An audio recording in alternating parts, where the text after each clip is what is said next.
bienvenidos a esta tercera conferencia de nuestro querido Frank Fernández. Muchísimas gracias a todos por estar aquí con nosotros. Muchísimas gracias, Frank, por estas 3 conferencias, que estoy segura que este cierre va a ser con broche de oro. Leila Voigt, la fundadora del... Sí, pero quiero tomarles una foto primero. Gracias, Leila, por este espacio también. Justamente, antes de que apaguemos la luz, les quiero pedir permiso para que me permitan tomarles una foto, por favor. ¿Alguien se opone? No.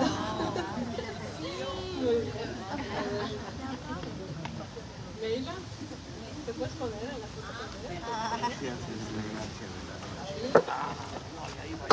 1, 2, 3. En lo que dije 3, yo les tomé como 10. Vale, está bien. Ahora sí vamos a apagar las luces. No tengo más introducción para este gran historiador que es Frank Fernández. Estoy segura de que vamos a disfrutar todos muchísimo de esta tercera conferencia y pues también del brindis de cierre para los que se queden, que se llevará a cabo al final de la conferencia. Muchísimas gracias. Gracias, Frank. Bueno, muy buenas noches a todos. Muy buenas noches y muchísimas gracias, señoras y señores, por haber venido tantas personas a esta tercera conferencia.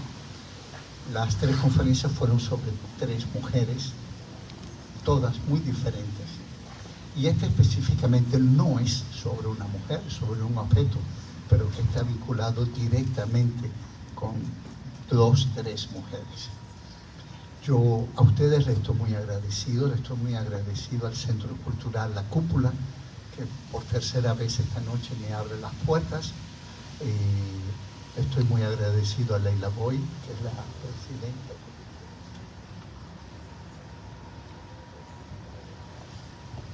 Le estoy muy agradecido a Ariana Castilla, que es la directora, al resto de colaboradores de La Cúpula. Quiero decirles que allá hay una mesita que tiene 2 cosas voluntarias.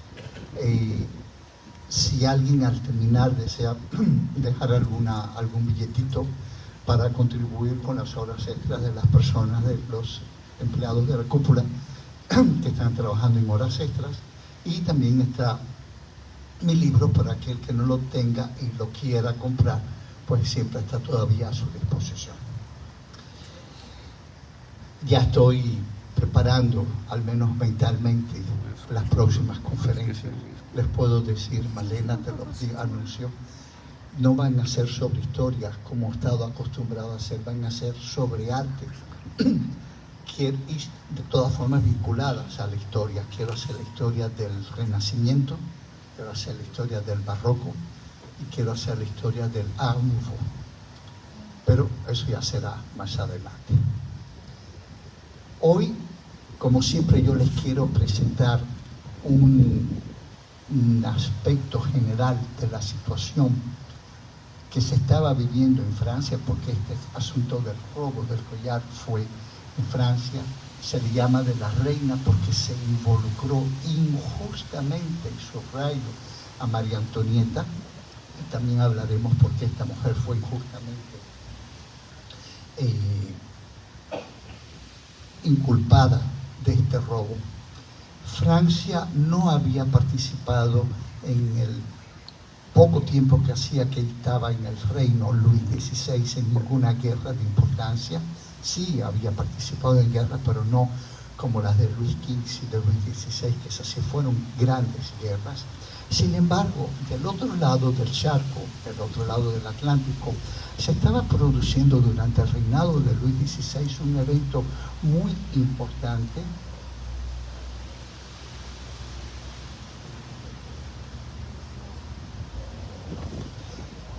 y es la independencia de las 13 colonias de los Estados Unidos. Este fue el inicio de esta gran nación que tenemos como vecino en el norte. Aquí sabemos que esto fue un 4 de julio del año 1776 en Filadelfia, y aquellos que han tenido la posibilidad de viajar a esta ciudad y visitar este histórico edificio reconocerá el Salón de la Independencia. Francia se involucró profundamente en este tema de la guerra por la liberación de los Estados Unidos, la guerra de independencia contra Inglaterra. No estuvo en guerra directa con Inglaterra, las condiciones financieras no lo permitían.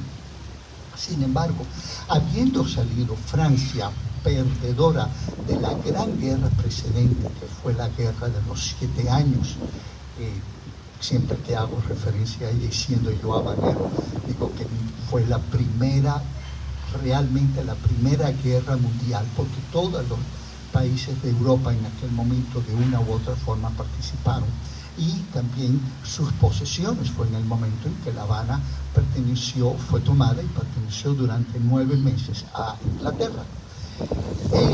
Todo lo que Francia pudiera hacer contra Inglaterra era bien, porque se sentía humillada por el hecho de haber perdido la guerra de los 7 años. Alguien que participó activamente en esta guerra de liberación fue un marqués francés, el marqués de Lafayette, que luchó, fue incluso general del Ejército Libertador de los Estados Unidos, y en estos momentos es considerado como un héroe nacional de los Estados Unidos, a pesar de ser el francés. Él era noble, luchó por una república, también participó de una forma relativamente activa en el comienzo de la revuelta que fue más adelante la Revolución Francesa, y no murió a consecuencia de ella, que casi todos los nobles morían guillotinados. Él murió en su cama en los años 1830. Desde el punto de vista pensamiento, la filosofía era lo que primaba en aquel momento.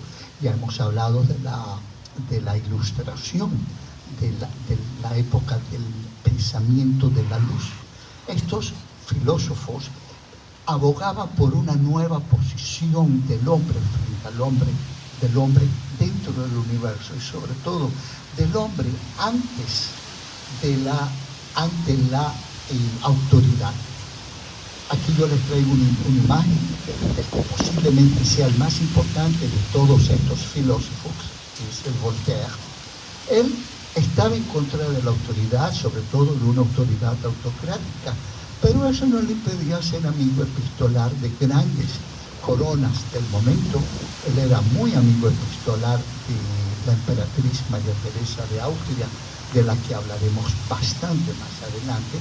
Él era amigo también de la emperatriz Catalina de Rusia, Catalina II, y también era muy amigo de Federico II el Grande de Prusia.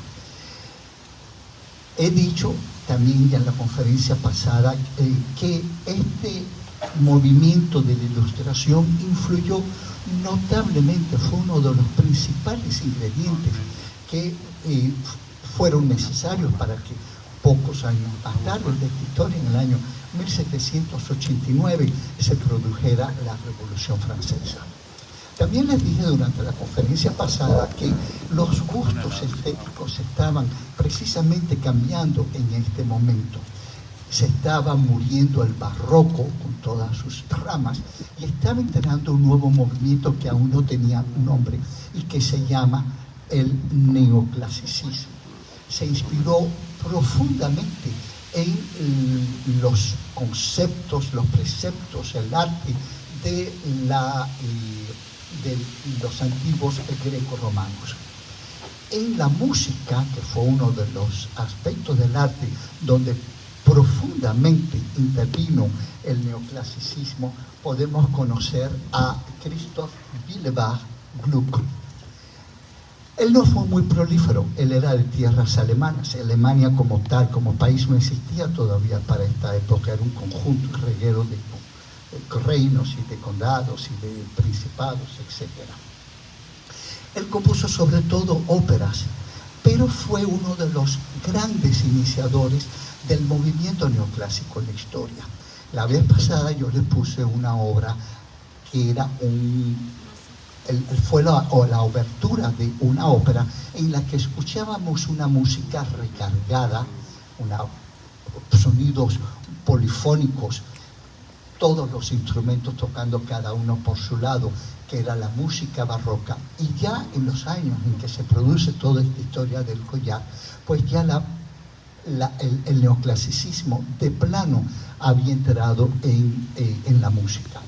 Yo les traigo de este compositor Gluck, posiblemente la más famosa de todas sus óperas, se llama Orfeo Eurídice, obviamente inspirado en la leyenda de la mitología griega. Ustedes recordarán, Orfeo era un personaje que cantaba hermosamente, que tocaba el arpa, y ante su música, pues todos los humanos, todos los dioses, todos los objetos se rendían ante la belleza con la que él interpretaba la música, hasta que lamentablemente una tarde de siesta dormía su esposa, su gran amada Eurídice, le picó el tobillo, le mordió el tobillo una serpiente y Eurídice murió.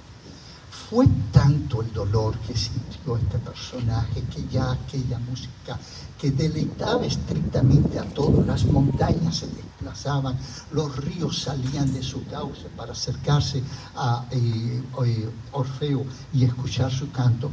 Ahora lo que cantaba era música profundamente triste, y ante tamaña tristeza, ante tamaño dolor, los dioses se compadecieron de él y le permitieron lo que nunca se había hecho, era ir a los infiernos, como se llamaba para los griegos el mundo de los muertos, el Hades, a buscar a su Eurídice muerta. Yo les presento esto. Hablando de Eurídice, en estos días la estuve viendo dentro de la preparación de todo esto, una vieja película del año 59, es una producción franco-italo-brasileña, se llama Orfeo Negro. De ahí salen canciones de bossa nova muy hermosas, como Tristeza, como Mañá y Carnaval.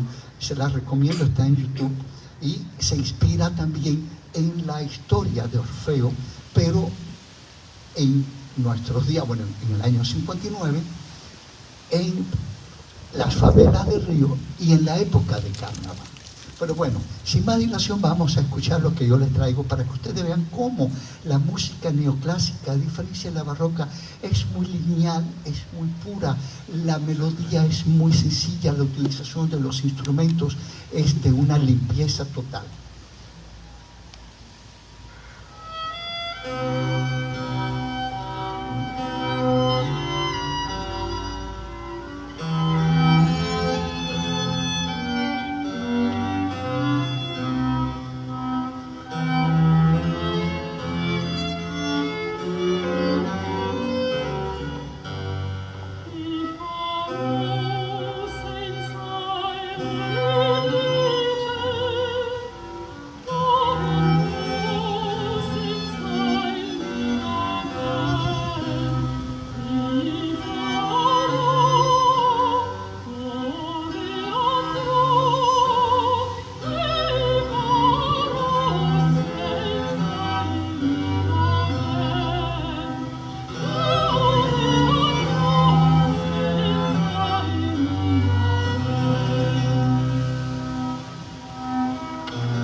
Se llama Che farò senza Euridice, ¿qué haré sin Eurídice? Y una cosa neoclásica, esta es un área de la ópera de Orfeo y Eurídice. Eso es lo que voy a decir. En esta ópera Los dos personajes principales, el hombre, Orfeo, y Eurídice, forzosamente una mujer, son interpretadas por dos sopranos. Fíjense que Orfeo, está vestido de hombre, incluso con la camisa tiene abotonadura de hombre. No podemos hablar del neoclasicismo en la música si no hablamos de Mozart. Mozart fue un personaje, como suelo decir, tocado por la mano de Dios. Él compuso de todo, su obra fue prolífera. Compuso óperas, compuso conciertos, sinfonías, muchas misas hermosas todas. Y también no podía saltar yo a Mozart dentro de la música neoclásica. Les traigo un pequeño extracto del adagio del concierto número 21 para piano y orquesta de Mozart, siempre para que ustedes vean la sencillez, la linealidad, la pureza de los sonidos, de la orquestación de la música neoclásica, a diferencia del barroco, todo porque está hablando de moda en estos momentos, del concierto número 21 para piano y orquesta de los 27 que compuso Mozart.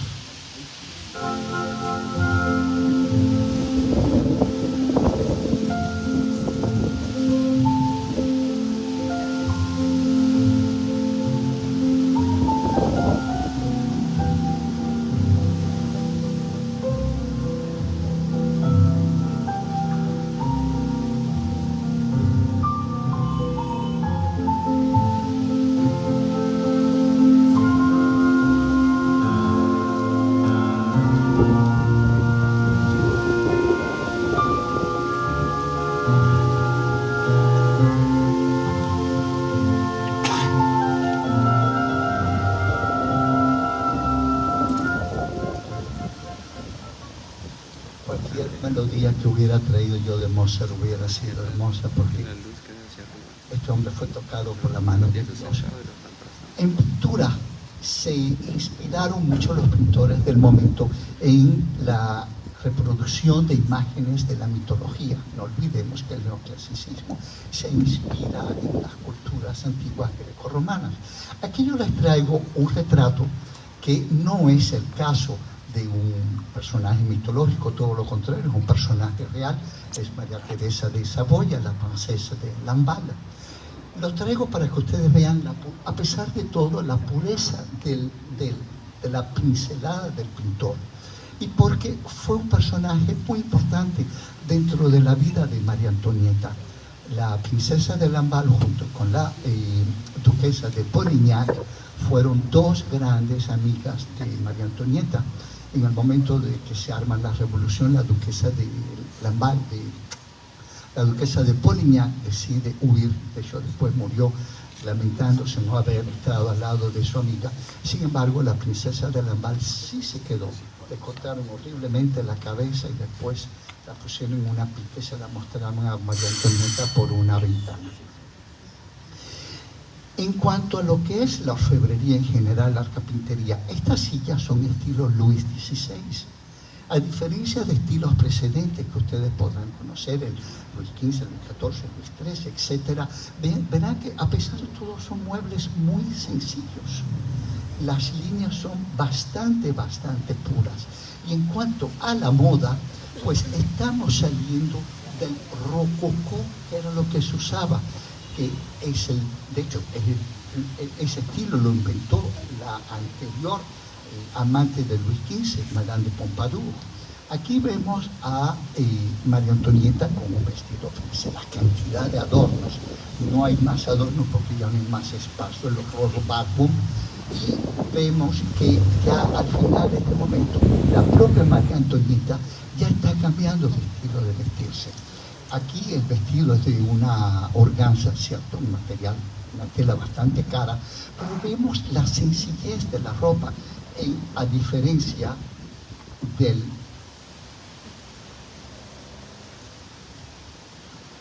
Perdón, hola.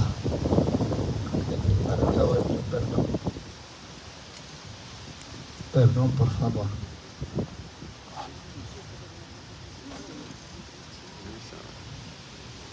diferencia de este vestido, que es absolutamente recargado, podrán ver la sencillez de esto.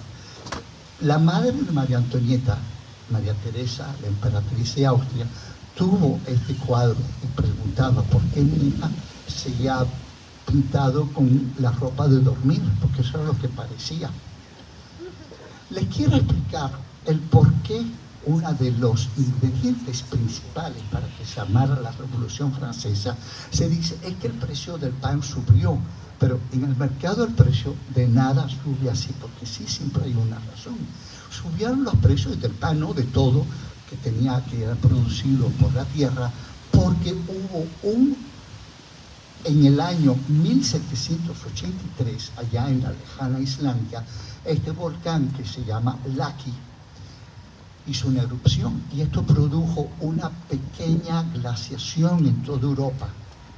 Los cielos cubiertos, el sol no llegaba a la tierra, temperaturas frías, las cosechas eran muy malas, el producto evidentemente se encarecía, fue por eso que el pan subió de precio. Eso es un paréntesis que hago para que ustedes entiendan por qué se dice, no es que el precio del pan subió, pero por qué subió. Y ahora sí vamos a empezar a hablar del tema que nos ocupa. Ya hice una buena introducción de toda esta historia. ¿Quiénes son los personajes de nuestra historia? Pues en primer lugar, Luis XV. Luis XV, ya lo hablamos en la conferencia pasada, era un hombre que tenía tendencia a la depresión. Era un hombre guapo, alto, muy aficionado a las mujeres, sobre todo las jovencitas y las bonitas.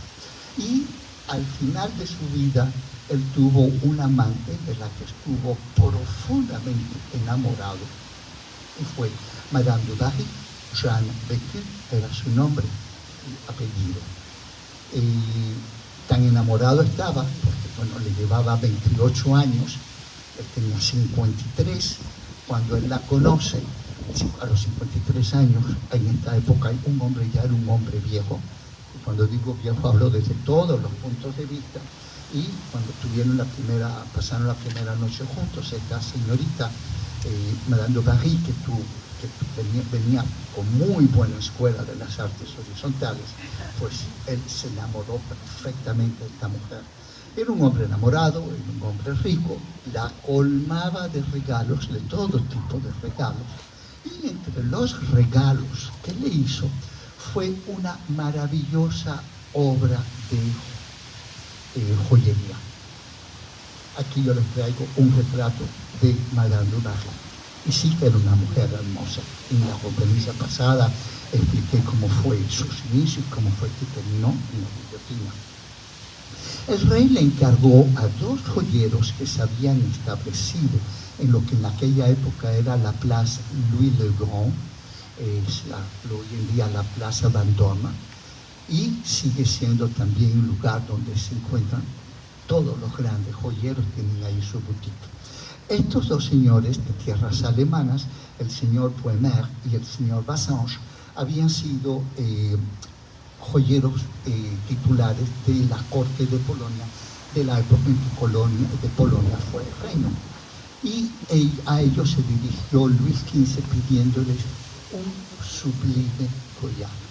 El tema está en que ellos tomaron a pie de la letra lo que quería el rey, y tomaron muy en serio la palabra sublime. El collar en cuestión se componía de 627 excepcionales brillantes de una pureza única, más toda una serie de perlas también muy hermosas. Se demoraron mucho tiempo en su realización y sobre todo se tuvieron que empeñar ellos personalmente por el hecho de que conseguir aquellos 637 brillantes no era una tarea fácil, no era cualquier brillante el que querían poner en aquel collar. 2.460 quilates solo en brillantes. 2 kilogramos de peso solo en brillantes. Si quisiéramos hoy hacer ese collar, costaría la bagatela de 5.400 millones de euros, que llevado a peso nos da la frijolera de poco más de 118.000 millones de pesos mexicanos. Repito, 118.000 millones de pesos mexicanos.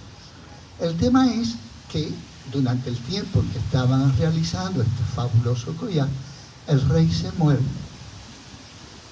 Madame du Barry nunca lo vio y se encuentran ellos bajo el brazo con aquella pieza excepcional. ¿Y qué hacemos con ella? 3 veces se la presentaron a María Antonieta y 3 veces María Antonieta dijo: no quiero ese collar. Razones había varias. Los que asistieron a la conferencia pasada recordarán toda la intriga que existía entre Madame du Barry y María Antonieta, y por equivocación quería llevar un collar que hubiera sido encargado para Madame du Barry. Por otra parte, repito, estamos pasando del barroco al neoclásico, ahora lo que se lleva es la sencillez, y esa cosa tan grande, pues evidentemente estaba pasada de moda. La propia María Antonieta casi no usaba brillantes cuando salía a presentarse a la corte. Usaba brillantes 4 o 5 veces al año. Otro de los asuntos, de las razones por las que María Antonieta no quería este collar es porque costaba 1.600.000 libras francesas. Era la moneda de la época de los Luises, la libra francesa. Y una de las veces que vinieron los joyeros a proponer aquel collar, la reina le dijo a su marido: mejor con ese dinero hacemos un gran navío de guerra en caso en que nos veamos obligados a declarar la guerra a Inglaterra con todo lo que está pasando allá en América. La tercera vez que rechazó María Antonieta el collar fue porque vino uno de los joyeros, Bassange, se le arrodilló: señora, por favor, cómpreme el collar, si no me voy a tener que tirar al Sena y ahogarme. Claro, estaban endeudados hasta aquí.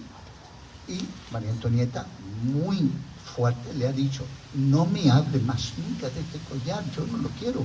No se tiene que suicidar, no se tiene que ahogar, desbarátelo, haga otras joyas, venda los brillantes por separado y así usted sale de sus deudas. En definitiva, estos señores tuvieron que pasearse por media Europa para tratar de situar su collar. Fueron a ver a Carlos III a España, que dijo no. Fueron a ver al rey de las 2 Sicilias, que dijo no, demasiado caro. Fueron a ver a Catalina II a Rusia, que dijo no, demasiado caro. Y un buen día aparece este señor del que hablaré exactamente cómo es que está implicado en el tema del collar. Es el obispo de Estrasburgo, Luis de Rohan. Rohan era una muy vieja y muy prestigiosa y muy rica familia de Normandía, y él, como se hacía en aquellas épocas, había sido designado desde su nacimiento a ser hombre de iglesia. Sin embargo, lo menos que le interesaba a este hombre era la iglesia, lo que le gustaba era el dinero, la opulencia y las mujeres. Todavía en la ciudad de Estrasburgo, yo solo supe solamente ayer, existe el Palacio de los Rohan. Bastante daño que le hicieron, en definitiva, a Luis XVI, a su esposa, él y su familia. Alrededor del obispo había un tal conde Alessandro di Cagliostro. Este hombre, ni conde, ni Alessandro, ni nada, era un plebeyo de Palermo, que sobre todo tenía muy buen pico y tenía nociones de un poco de mediunidad, de adivinador, y él pretendía ser el Nostradamus de ese momento. Luis de Rohan tenía 2 defectos: era mujeriego y era demasiado crédulo, y su credulidad lo llevó a la pérdida. Y este señor, aprovechándose de lo crédulo que era el obispo, pues estaba alrededor de él, obviamente, sacándole dinero. Y esta es posiblemente el personaje principal de nuestra historia, Madame de Valois-Saint-Remy, condesa de la Motte. Ok, ¿quién es este personaje? 250 años antes de la historia que yo le estoy contando, una ascendente de esta señora fue amante del rey Enrique II. De ello nació un hijo bastardo y hacía 250 años que su familia estaba recibiendo dinero por la amante de hace 250 años de Enrique II. No obstante, la situación económica de esta familia, la familia Valois, Valois de Francia, se iba deteriorando cada vez más y en el momento que esta niña nace ya estaban directamente en la pobreza y en su niñez ella tenía que salir a la calle a mendigar. Y ella pedía dinero diciendo, por favor, una caridad para esta joven niña descendiente de la rama de los Valois y que por pobreza me veo en la necesidad de mendigar. Resulta que una vez pasó en su carruaje una señora benevolente, la marquesa de Boulainvilliers, y vio a aquella niña, escuchó el speech que ella traía, que ella descendía de los Valois. Lo mandó a averiguar y efectivamente todo estaba perfectamente registrado, de generación en generación, durante 250 años. Como ella dijo, déjame ayudar a esta niña, y se dirigió al rey, quien a esta señora, que se llamaba también Jeanne, como la precedente Jeanne du Barry, a esta Jeanne y a su hermanita le dio una asignación de 900 libras francesas anuales. Después ya se las anunció para que la beca, podemos decirlo en nuestros días, se la subieran a 1500. Y también esta marquesa de Boulainvilliers hizo que estas dos niñas fueran a un convento de monjas a recibir una educación esmerada como convenía a un descendiente de alguien de la familia de los Valois. A los 15 años las monjas le dijeron, aquí hay dos caminos, o te integras a nuestra congregación y te quedas con nosotras, o a la calle a hacer tu vida. Y como ella no era para nada de estar encerrada en un convento, decidió irse a la calle. Y es el momento en que se casa con un pequeño oficial del ejército que se apellidaba Saint-Rémy. Y por un subterfugio nada limpio, porque esta gente era muy descarada y muy sucia, se consiguió el título de la Motte y ella pues iba por el mundo diciendo que ella era Madame Valois, su apellido, Saint-Rémy, de su marido, condesa de la Motte, porque su marido era disque conde. Cuando ella sale del convento y se casa, pues ella va a frecuentar aquella que había conseguido que pudiera ir a ver las monjas y que recibiera la renta anual que le permitía vivir de una forma bastante decente. Y en casa de esta marquesa, ella encuentra a nada más y a nada menos que a Louis de Rohan, el obispo. Y rápidamente, como era una sinvergüenza, se da cuenta que a este hombre le gustaban las mujeres y era un hombre muy crédulo.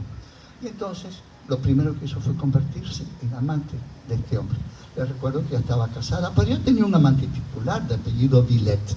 Pero bueno, uno más en la lista no importa. El tema es que le confiesa el obispo a esta señora de Valois-Saint-Rémy que él no estaba demasiado bien visto en la corte y que el mayor de sus deseos sería poder estar en buenos términos, sobre todo con María Antonieta, y poder tener el cargo de primer ministro. Y esta muchacha dijo, pues esta es la mía. Inmediatamente se dirigió a su amante, el señor Villette, le dice, oye, ¿tú qué sabes imitar la escritura, la caligrafía de la reina? Haz una notita con palabras dulces, pidiéndole al obispo, en nombre de la reina, 30.000 libras francesas. Y así recibe este señor de manos de Jeanne una nota y que dice, mira, la reina está pidiéndole por esta misiva 30.000 libras francesas para saldar una deuda de juego, pero ya lo va a pagar muy pronto. Evidentemente nunca hubo ningún pago. Las cartas las firmaba el tal señor Villette como Marie Antoinette de France. Pero había un error garrafal en esa firma, porque María Antonieta no podía firmar de France. María Antonieta firmaba solamente con su nombre de pila, María Antoinette. No podía ser de Francia por dos razones. Una, ella no era hija del rey francés, y son las princesas reales, de sangre real, solo las que pueden llevar el título de France. Y ella, en segundo lugar, había nacido en Austria, entonces podía ser de France. Y Luis Juan tenía que saberlo, porque él pertenecía a ese mundo.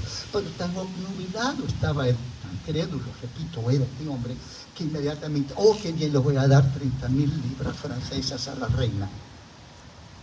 Y ella le había dicho, es que yo soy prima, ¿cierto? No prima cercana, pero yo soy prima de la reina y somos muy íntimas, yo soy su confidente. Y cuando vio que le podía sacar 30.000 libras, pues ni lerda ni perezosa le pidió por la misma forma de una carta muy agradable en la que la reina dice que más o menos se le estaba insinuando 30.000 libras más. Y cuando cae por segunda vez, es el momento en que esta mujer, sin vergüenza, dice, bueno, pues aquí podemos hacer un buen golpe. Vamos a lucubrar cómo vamos a hacer para realmente sacarle dinero a este obispo. Y entonces es en el momento en que ella se sienta con su marido, se sienta con su amante, ¿qué vamos a hacer? Y ella era conocedora de que los joyeros Bohémer y Bassange tenían aquel collar invendible y dice, vamos a robarnos este collar. ¿Cómo se las inventaron? Pues entonces es el momento en que entra en escena esta señora Marie-Nicole Leguet, también conocida como Nicole de Oliva. ¿Quién era ella? Pues era una prostituta. Por las noches salía a trabajar en el Palais Royal. Han estado en París, recordarán que está a 2 pasos del Louvre. Y la peculiaridad de esta mujer es que tenía el fenotipo, el porte de la reina. Era conocida porque incluso su cara se le parecía. Y entonces dijeron, bueno, pues vamos a armar el siguiente escenario. Se le va a mandar una nueva nota al obispo. Contrataremos a esta señora. Por esa carta, la disque reina le dará cita el 11 de agosto del año 1783 a las 11 de la noche, noche sin luna, en un bosquecillo del dominio de Versalles. Llega esta señora vestida con el vestido que ya yo les, una copia, una réplica del vestido que ya yo les mostré, rococó, que había sido pintado, en el que había sido pintado la reina, viene con un gran sombrero y por sobre todas las cosas con un velo cubriéndole la cara. Llega ella con una rosa en la mano y le dice a Luis de Rohan, el obispo, usted podrá entender de qué se trata esta cita. Puede estar seguro que ya todo el pasado está olvidado. Y es el momento en que el señor Villette, el amante de la condesa de Lamotte, vestido como paje de la reina, viene corriendo, señora, señora, que por ahí viene fulano y mengano, escóndase. A la mañana siguiente recibe el obispo una nota muy agradable, medio insinuadora. Bueno, no nos pudimos ver, el destino no quiso que nos pudiéramos hablar y tener una reunión más íntima, pero le prometo que va a ser muy pronto. Y es en el momento en que le dice la condesa de Lamotte al obispo, la reina quiere comprarse el famoso collar que le ha sido encargado para Madame du Barry, pero no quiere pagarlo ella. Ella le está pidiendo que usted lo compre, que usted haga un primer pago de 400.000 libras, la cuarta parte, y las otras tres cuartos, pues con una carta de compromiso que se va a pagar. Él estaba feliz. Sin embargo, no había recibido tampoco un centavo de los 600.000 que ya le había pasado a la reina absolutamente inocente de todo. Va la condesa a ver a los joyeros a la Plaza Louis le Grand o Plaza Vendôme. Le dice: yo soy una amiga íntima, confidente de la reina, y ella, a través de un tercero, ella quiere comprar discretamente el collar. A los pocos días aparece el gran Luis de Rohan, que debo decirlo, Luis en aquel momento era el gran capellán de la corte de Francia. No era tampoco solo obispo de Estrasburgo, era más el capellán de la corte. Diciéndole: pues aquí hay 400.000, y se va él con aquella maravilla hacia Versalles. Para esta ocasión, Madame Lamotte había alquilado un apartamentito en Versalles, recibe el collar, y otra vez el mismo el mismo lacayo que había dado la información: oye, que señora, que viene fulano y mengana, escóndase. Se presenta, se le entrega, no era otro que la amante de la condesa, el señor Villette, y se lleva el collar, disque para entregárselo a la reina. Lo primero que hacen aquellos tres malvados cuando se ven solos es empezar a desmontar las piedras burdamente. Incluso algunas de ellas fueron dañadas, aquellas que eran piezas todas excepcionales por su pureza y calidad. El esposo del conde Lamotte tomó unos cuantos brillantes y se fue a ver a algunos joyeros en París. Recuerden que Versalles está a 42 kilómetros de París. Cuando aquellos joyeros vieron aquellos brillantes tan excepcionales, tan puros y a un precio tan irrisorio, lo primero que hicieron fue ir a ver a la prefectura de policía. Es que se ha reportado el robo de brillantes de esta calidad. Pues no, pues entonces los compramos. Y con los brillantes que le sobraron, el hombre se va a Bruselas para tratar de hacer la misma porcada allá en Bruselas. La mayor cantidad de brillantes que habían desmontado se los tomó la condesa de Lamotte y se fue a Londres. Mismo escenario, a tratar de venderlos a joyeros a un precio irrisorio. Y lo mismo hicieron los joyeros de Londres. Ante la sospecha de que aquello era un robo, mandaron a un propio a ver a la prefectura de París: se ha hecho una denuncia de robo de unos brillantes de esta calidad. Pues no. Y los joyeros ingleses lo compraron. Se dice que algunos de los brillantes de esa venta, que inicialmente estaban en el collar en cuestión, están hoy en la corona imperial de la coronación de Inglaterra. Pero aparecerían más tarde, porque esta corona la mandó a hacer la reina Victoria en el año 1830, y es la corona con la que tantas veces hemos visto fotografías de Isabel II, a Enrique III, que dicen que está muy malo, está ya al borde de la muerte el pobre hombre, y sale una vez al año de los fondos de las joyas del reino para la inauguración de las sesiones del Parlamento. El hecho es que Lamotte era una mujer muy sinvergüenza y muy malagradecida. La corona de Francia, que la había apoyado, que había dado dinero, primero estaba pasándole 900 y después 1.500 libras anuales, ella no tenía ninguna medida para hacerle daño a esa monarquía que la ayudaba. Aquí yo les traigo un diseño del collar. Y cuando vio que llega ya el momento de pagar la primera letra de cambio, o sea, los segundos 400.000, esta malvada ha ido a ver a los joyeros y le dice: no le van a pagar nada, la reina se robó el collar. Pero ¿cómo es posible? La reina, sí, la reina se robó el collar.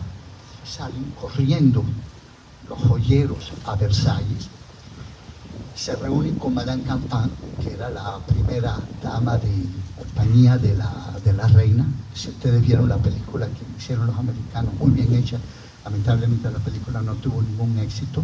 Es una que siempre sale muy reverenciosa delante del personaje que hace de María Antonieta y le dice en inglés: Madame, this is Versailles. Bueno, pues a esa Madame Campan se dirigen y le decirle qué es lo que está pasando con nuestro collar. Madame Campan, que estaba al tanto de casi todas las cosas que tenían que ver con la reina, se dio cuenta de que aquí había algo muy sucio y fue a ver a la reina. Señora, mira lo que está pasando. Ella inmediatamente llama a su marido llama al primer ministro y llama también al ministro de Justicia, al Garde des Sceaux. Garde des Sceaux literalmente se traduce el guardián de los sellos. Y todavía hoy en día al ministro de Justicia en francés se le llama el Garde des Sceaux, se le dice más, se le conoce más por ese título que por el de ministro de Justicia. ¿Y por qué el guardián de los sellos? Porque es el ministro de Justicia el que guarda los sellos que se ponen en las leyes y los decretos tanto del antiguo régimen como de la actual república. Y como ya nos estamos acercando al 15 de agosto, día de la Asunción, deciden que cuando viniera Luis de Rohan a Versalles para dar la misa solemne en honor a la Santa Virgen, lo iban a llamar a que se explicara. ¿Por qué Rohan daba esta misa? Bueno, por varias razones. En primer lugar, era el gran capellán de Francia. Y en segundo lugar, María era la santa patrona de María Antoinette. Entonces, los días de la Asunción se celebraba la fiesta con una gran misa solemne, que obviamente después terminaba con una muy gran y elegante recepción. Cuando llega Rohan vestido con sus mejores galas de príncipe de la iglesia, prelado de la iglesia, lo primero que hacen es, el rey lo quiere ver en sus apartamentos privados. Y ahí estaba el rey y la reina, el primer ministro, el ministro de Justicia. Le pregunta el rey: primo, porque por la madre de Luis Juan, quiero decir, el obispo, estaban emparentados y eran primos de segundo o tercer grado. Primo, ¿que usted ha comprado un collar de brillantes? Pues sí. ¿Y dónde están esos brillantes? Y él mira a la reina mira la cara con desprecio. Y ahí es donde el hombre se da cuenta que había sido cochinamente engañado. Explíquese. Y entonces él da toda la explicación. Y la reina estaba que no cabía en ella. ¿Cómo se le ocurre que yo, que hace 10 años estoy en Francia, nunca le he mirado la cara, nunca le he dirigido la palabra? ¿Cómo se piensa usted que yo le voy a estar mandando cartas insinuadoras para encontrarme con usted a las 11 de la noche en Versalles? Y si que mi marido lo supiera. ¿De dónde viene la enemistad entre Luis de Rohan y María Antonieta? La cosa venía de lejos. Rohan había sido embajador de Francia ante la corte de Viena. Y ya lo he dicho en el pasado, la corte de Viena, a diferencia de la corte de Francia, que era bastante licenciosa con Luis XV, que tenía cada día una mujer nueva, pues estaba muy mal visto que él se paseara por todo Viena cada día del brazo de una mujer ligera, cada día, y muy conocido en los lupanares de la capital austriaca.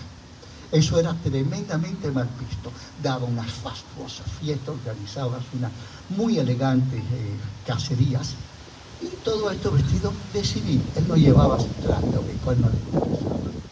Y como si eso no fuera poco, no le gustaba para nada a la emperatriz austriaca, como si eso fuera poco, él se da cuenta, se entera de que ante el tema de la guerra de los 7 años, María Antonieta se estaba jugando en 2 campos al mismo tiempo. mientras le decía a Luis XV, a Francia, no, yo no me voy a meter en esta guerra, a mí esto no me interesa, yo tranquila, yo no voy a hacer nada, estaba complotando con Rusia y con Prusia para dividirse a Polonia en tres y cada cual se quedaba con su tercera parte del pastel. Luis, como le corresponde a un diplomático, le manda una carta al rey diciéndole a que esta señora está jugando en dos campos diferentes al mismo tiempo, pero hablando en términos muy desagradables de la emperatriz.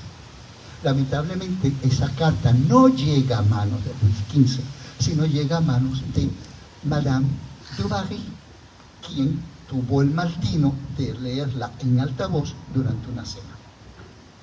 Eso fue suficiente para que por siempre María Antonieta le declarara la guerra a este hombre que tan mal y tan feamente se expresaba de su madre.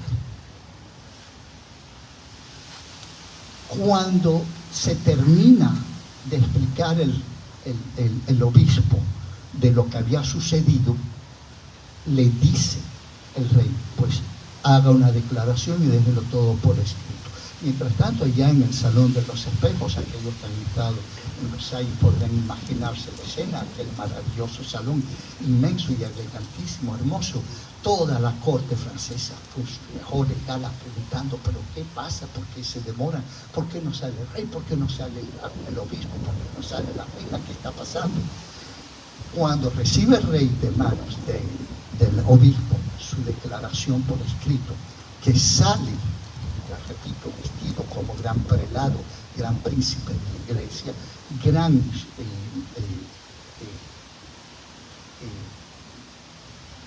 padre de la corte francesa, allí mismo es apresado. Y todo el mundo sorprendido, pero ¿qué está pasando aquí?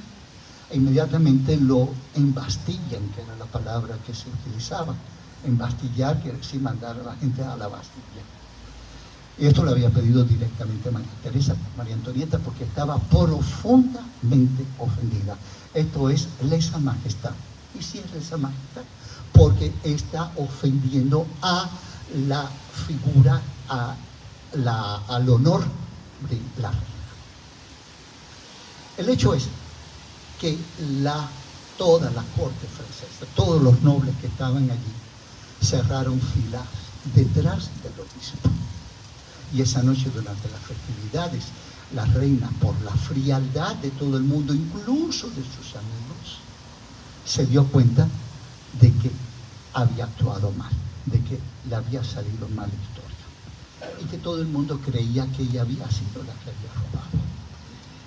Y es que, y aquí quiero entrar en un tema un poco escabroso, es cierto que al principio de los primeros años que tuvo María Antonieta en Versalles, se la acusó de frívola, de gastadora, de nada más que le gustaba ir a la ópera, de comer cosas ricas, de estar con sus amigas, comprarse hermosas telas para hacerse hermosos vestidos y por sobre todas las cosas endeudarse tremendamente en el juego. Y como dice el buen refrán español, cría fama y acuéstate a dormir. En ese momento todo el mundo creyó que quien se había robado el collar había sido la reina.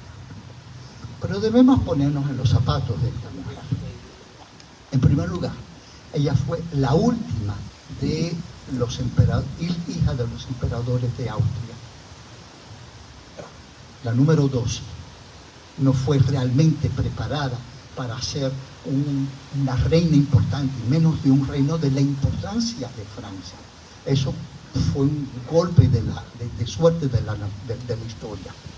Ni siquiera sabía bien leer y bien escribir el alemán.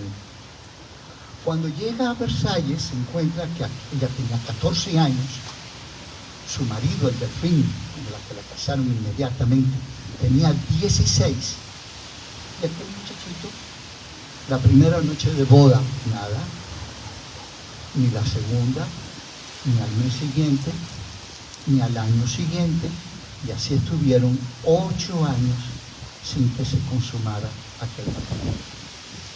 Y la tarea principal de un rey es crear progenitura. para que continúe el linaje, para que continúe la misma familia reinando. En el caso se metió la emperatriz María Teresa.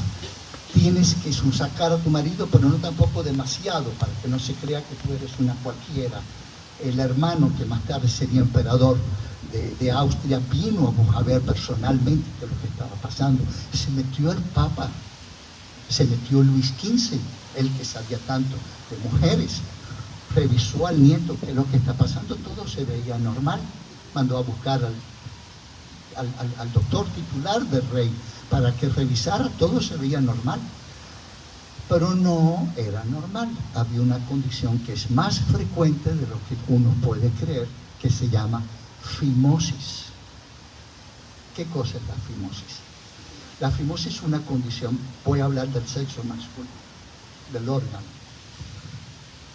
Debajo del glande existe una pequeña lengüeta que se llama frenillo, y que es lo que permite que pueda haber cierto movimiento hacia adelante y hacia atrás del prepucio. Pero las personas que sufren la fimosis no pueden tener ese movimiento, es un frenillo muy pequeñito. Y por mucho vigor con el que venga el joven, por muchos 16, 17 años que tenga, con todas sus hormonas alborotadas, ante el dolor tan grande que sentía aquel hombre, pues se caía todo el vigor. Y así tuvo 8 años. La cosa se resuelve con un pequeño piquetito en el frenillo. De hecho, después, cuando llegó el momento y sale embarazada María Antonieta de su primera hija, fue la única que sobrevivió de todos sus hijos, 4 en total, vino a ver a sus tías, a decirle: si yo hubiera sabido que esto es tan rico, pues me hubiera operado hace muchos años atrás.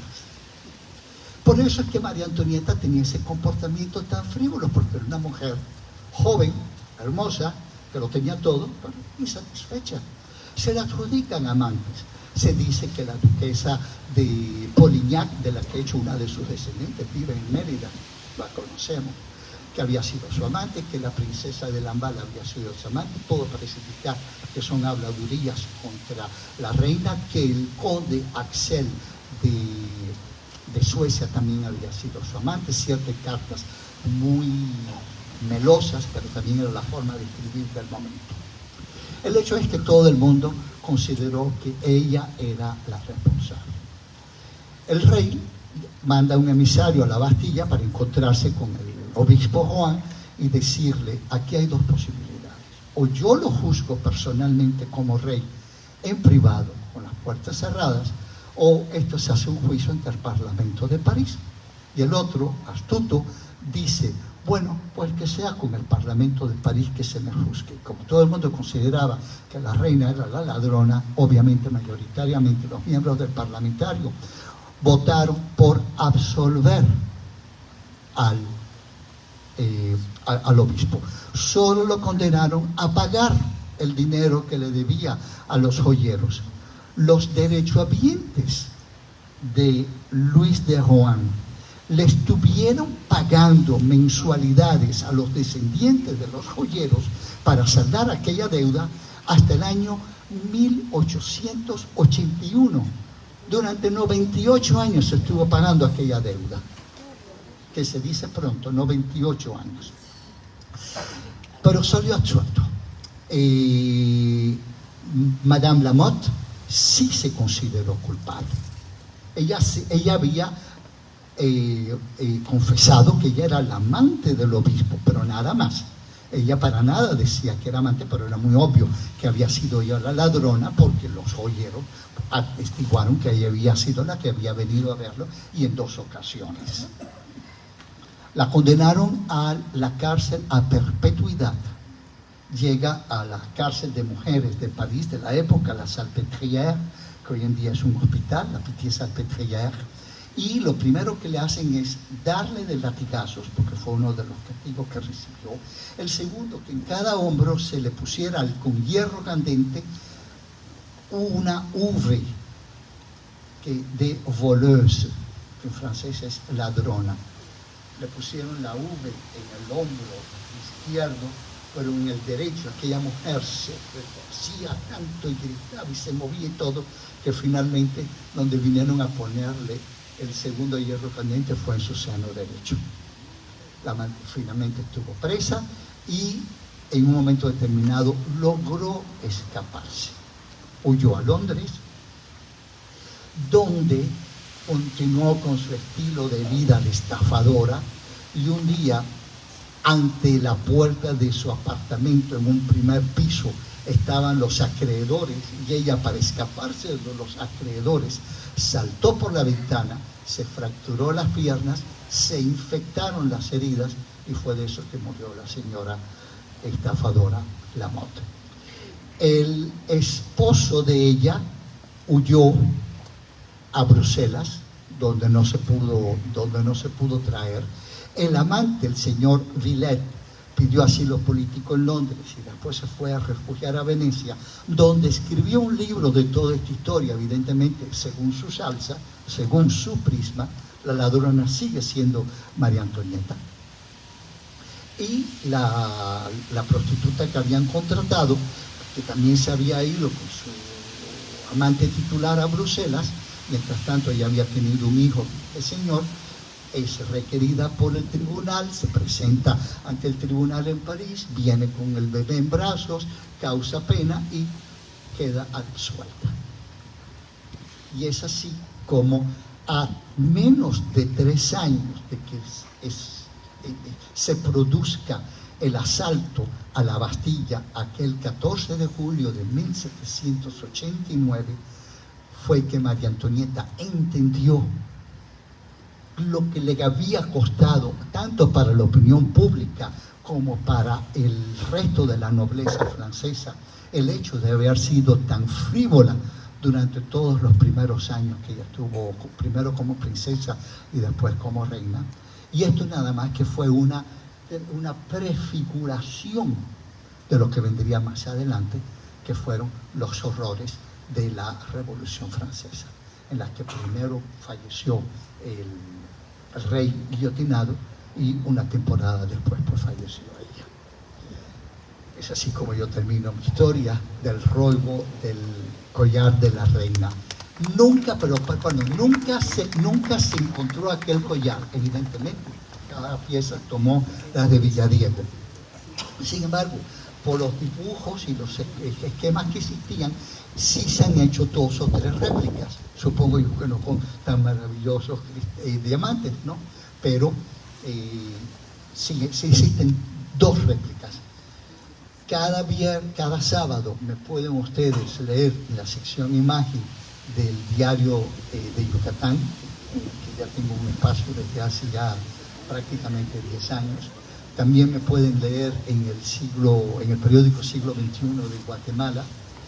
Si no, me pueden ver en mi canal de divulgación de arte e historia de YouTube, donde me encuentran como Frank Fernández e Historia, o si no, los viernes a las 6:30 de la tarde en Radio Universidad, siempre con un programa de divulgación de arte e historia. Y ahora sí termino dándoles a todos las gracias por haber sido tan pacientes con esta historia del día de hoy. Gracias. Y diciéndoles que estoy a la disposición de ustedes para responder cualquier pregunta que ustedes quieran formular.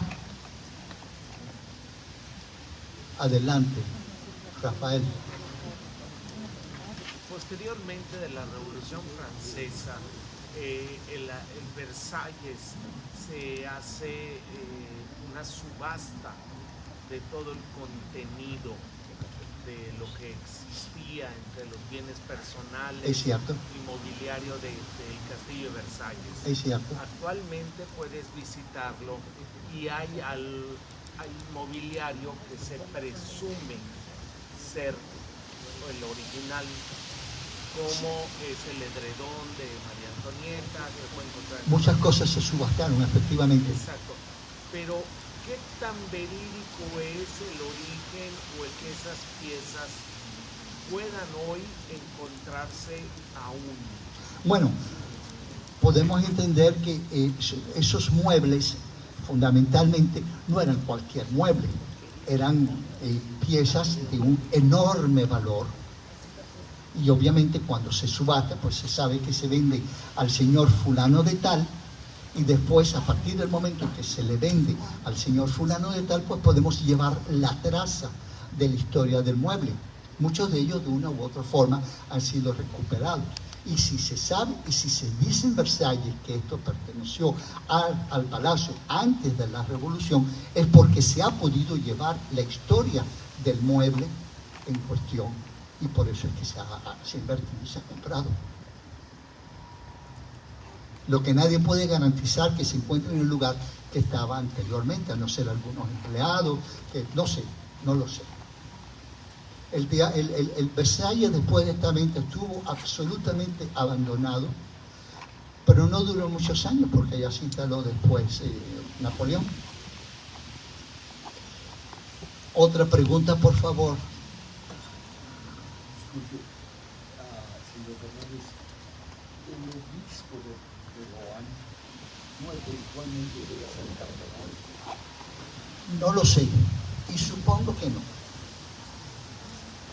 No lo sé, pero me atrevería a decirle no. En Estrasburgo existe el Palacio de los Rohan, a pesar de que ellos hacían un origen normando. No creo que haya llegado, no. Se corría.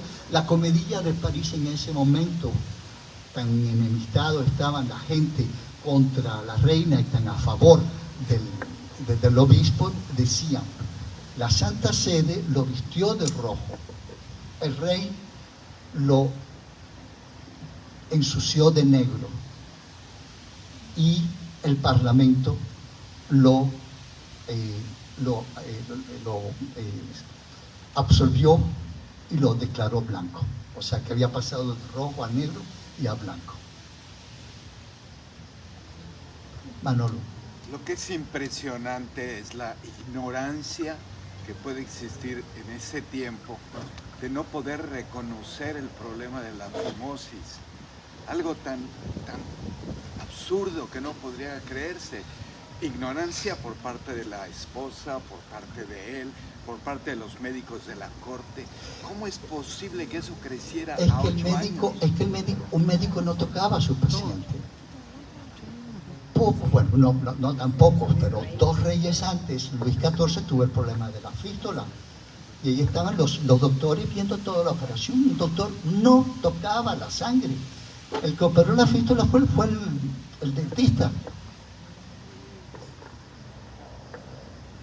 Un doctor de aquella época, para nada que ver con un doctor. La cosa empezó realmente a cambiar, la medicina en ese aspecto, la posición real de un médico, ya con la reina Victoria en Inglaterra.